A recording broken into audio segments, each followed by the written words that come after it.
The Black Death, which swept through Europe between 1347 and 1351, stands as one of the most devastating pandemics in human history. This plague, caused by the bacterium Yersinia pestis, decimated the population of Europe, with estimates suggesting that it claimed the lives of approximately 25 to 30 million people, nearly one-third of the continent's population at the time. Beyond the immediate human toll, the Black Death had profound and lasting effects on the social, economic, and cultural fabric of Europe, altering the course of history.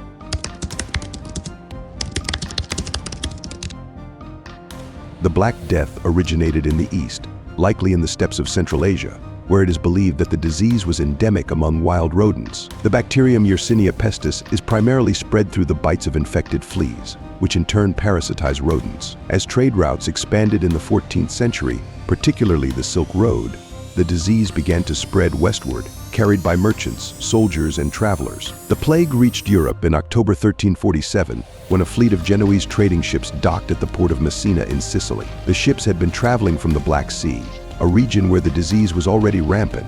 As the ships arrived, the townspeople were horrified to find most of the crew either dead or dying, their bodies covered in black boils that oozed blood and posed a telltale sign of the plague. From Sicily, the disease spread rapidly across Europe, reaching the Italian mainland, France, Spain, England, and eventually the rest of the continent within just a few years.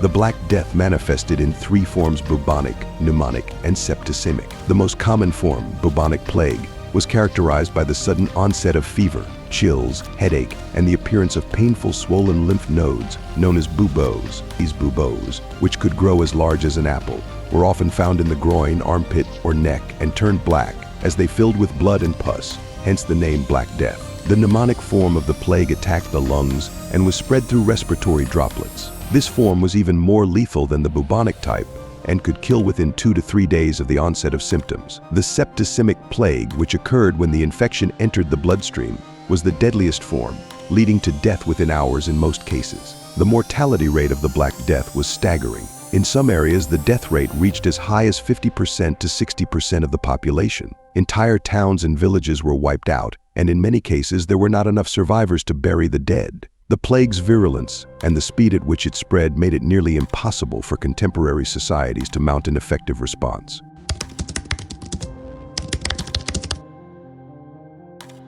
The Black Death had profound social and economic consequences. The massive loss of life led to severe labor shortages, which in turn caused wages to rise for the surviving workers. This shift in the balance of power between laborers and landowners contributed to the decline of the feudal system, as serfs and peasants were able to demand better working conditions and more freedom in exchange for their labor. The sudden drop in population also resulted in a surplus of goods, leading to a decline in prices. However, the economic turmoil was not entirely beneficial.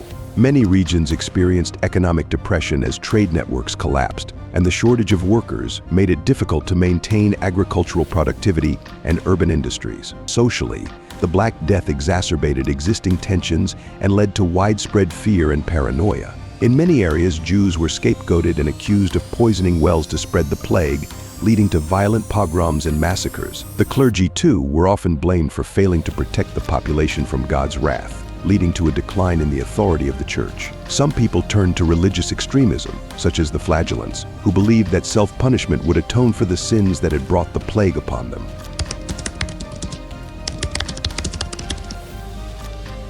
The Black Death also had a lasting impact on European culture and religion. The sheer scale of death and the inability to understand or control the disease led to a profound sense of existential dread. This was reflected in the art and literature of the time, which often depicted macabre scenes of death and decay. The dance macabre, or dance of death, became a popular motif, symbolizing the inevitability of death and the futility of worldly pursuits. Religiously, the plague led to a questioning of traditional beliefs and practices. The Church, which had long held a central role in the lives of Europeans, was seen as powerless in the face of the disease. This disillusionment with the Church contributed to the growth of religious dissent and laid the groundwork for the Protestant Reformation in the 16th century. At the same time, the Black Death also sparked a renewed interest in medicine and public health. The failure of religious and supernatural explanations to account for the disease led some scholars to seek out more rational and scientific approaches to understanding and combating illness. This shift in thinking would eventually contribute to the development of modern medicine and the scientific revolution.